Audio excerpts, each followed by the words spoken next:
The Phoenix Suns, 49 and 33 last year, and for all the winning, you would think they'd have a very high seed, but because the West is always competitive, they wound up with the sixth seed. Then they got swept by the Minnesota Timberwolves, which honestly I did not see coming, but it's kind of disappointing if you're Phoenix, especially, you put together this massive super team with KD and Booker and Beal, and it just has not worked. It didn't work last year, and maybe it works this year, but the pieces are kind of very similar to last year. One difference I should mention, though, is that for all the success they had last year winning regular season games, out goes the defensive minded coach who won a championship during a COVID season, and in comes another defensive minded coach who won a championship during a COVID season. Uh, Budenholzer, maybe he helps, maybe he's an upgrade. At the same time, Phoenix wasn't actually that bad in terms of defense last year. They were 13th in defense, which is pretty good considering there weren't a lot of defensive pieces to work with. And you look at the team this year, again, it's got some subtle differences, but it isn't really that much to propel them into a top 10 rank. I just don't see that happening with Yusuf Nurkic getting older. He's 30 now and he's already been slipping defensively. Um, You've got undersized guards in Tyus Jones and Monte Morris. Great pickups, by the way. Great to give Phoenix actual point guards, and that should certainly help the offense. But defensively, it comes at a cost, and they're going to need to play serious minutes. And you have if you start Tyus Jones as a starting point guard, that's going to hurt your defense. Unless you put Beal on the bench, which seems kind of unlikely. I would like to see Bradley Beal on the bench. He's never healthy. He's not really a superstar at the same level of KD and Booker. And I think the two of them, Booker and Beal plus Jones, is undersized and a lack of defense. I would rather start Royce O'Neal, who came in a trade last year from Brooklyn. I'd rather he start at the three and guard the tough matchups night to night. You start Jones,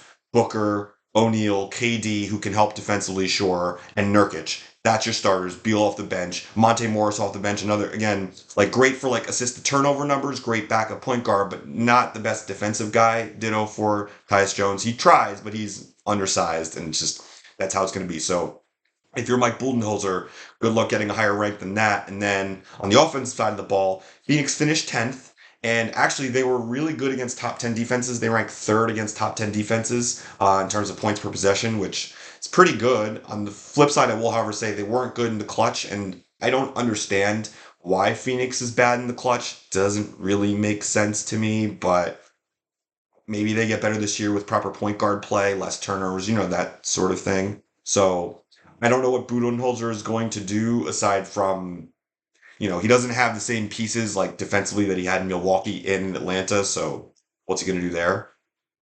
We'll see. We'll see. I don't know. As far as the rest of the sort of Phoenix outlook, there's more time for the big three to gel. If Beal's healthy, I have question marks about it. Like I'm looking at the numbers: 53 games for Bradley Beal, 75 for KD, and 68 for Booker. Beal maybe can play more games. Booker, in theory, plays a similar number next year. I don't see KD playing 75. That seems like an aberration given his injury history. So you got to have other guys step up if you're Phoenix, like big time. But there aren't really pieces to quote unquote step up. They're just sort of like solid role players. Monty Morris, as I said, Royce O'Neal, Tyus Jones, Mason Plumlee, like Damian Lee, if you want to go that deep into the roster. So I, there's the talent at the high end. Sure, certainly Phoenix can contend for a title. I actually think they have a solid roster overall if they stay healthy. Number one seed, I think, is a little bit out of reach, but somewhere in that sort of 3 to 5 to 6 range, I think is absolutely attainable given the sort of competitive nature of the West. I just don't think a one seed's possible, but you never know. And they could win a title with this roster. It's a matter of the defense being adequate enough, the offense being great, the stars staying healthy, and the other guys contributing. If all of that goes together, then Phoenix will finally win a title. If they don't, it's not looking all that great. And I should mention they have almost no assets. Their draft pick this year goes to Houston.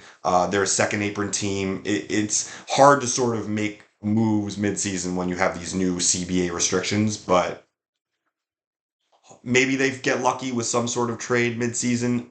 I don't really see where that's coming from with second round picks, but I've been wrong before, so maybe I'll be wrong. Maybe Phoenix will be a top 3 seed and all will look good. But if not, then there are going to be a lot of questions this offseason, and there will probably be a lot more changes than just the coach.